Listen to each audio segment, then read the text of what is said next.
Okay, I think if I haven't succeeded in alienating everybody yet, I may as well deal with two more points on the current policies and current issues. One is a thing which irritates me a lot. I don't see much opposition to it, either in the libertarian movement or free market economists. I'm not saying it's not there, I just don't see it. It might be there bubbling underground and I haven't seen it yet. Anyway, we've had in the last few years a veritable reign of terror on Wall Street.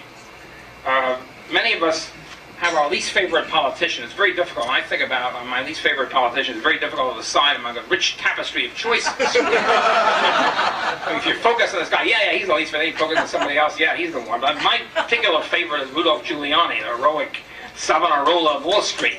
Okay? Hitler. The scourge, the scourge of Wall Street. Giuliani is, as you probably know, he'll probably be the mayor of New York soon.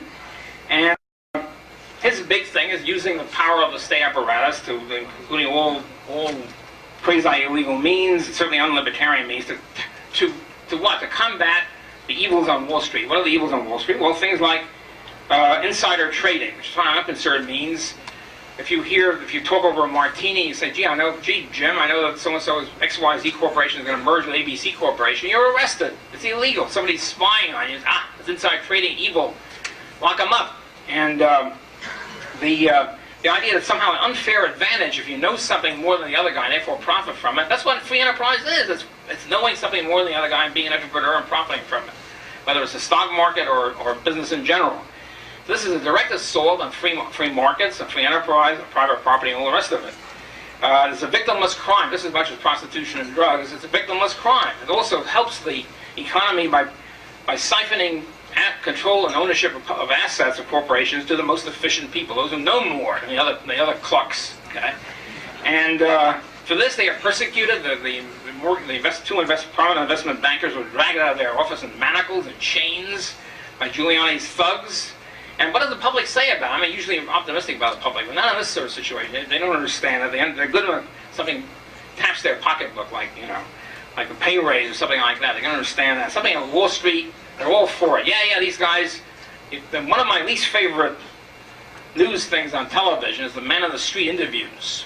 I don't know whether it's the real man on the street or whether they selected that way. A bunch of bozos from beginning to end.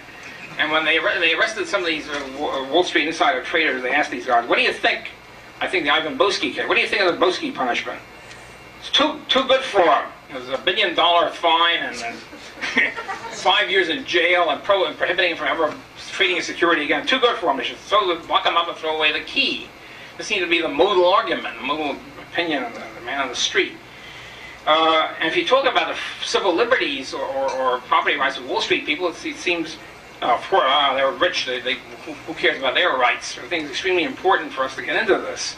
To me, one of the most interesting aspects of this was a New York Times headline. New York Times always tries to be very objective in their headlines and their reporting, but this time they weren't very objective, even by New York Times standards. And the big headline was something like this. I wish I could remember the exact quote. On the financial page, which is even more neutral than the other parts of it, was something like this. Income so big that even Wall Street can't stomach. That was the headline. And the income referred to Michael Milken, indicted for $1 billion fine, 550 years in jail, whatever the penalties are, for the crime of inside trading, plus takeover bids and all that, which I'll get into in a little bit. And the comments about Milken's $550 million a year income. Okay, 3 people in particular, the New York Times quoted as attacking this bitterly.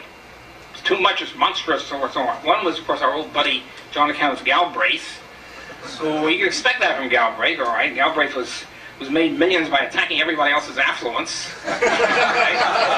That's his contribution to social life. The other was with Donald J. Trump, with all the nerve saying, "You can be happy on less money than that."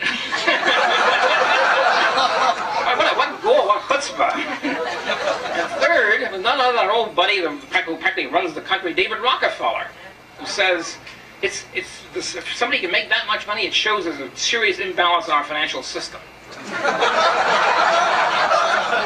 So what are we looking at here? We're looking at a situation, I think basically what we're really looking at is the old corporate elite, which was inefficient, which has been shafting the stockholders for a long time. Suddenly he finds a system whereby people like Milken can finance takeover bids and get the corporation out from under inefficient elites and onto new and better owners.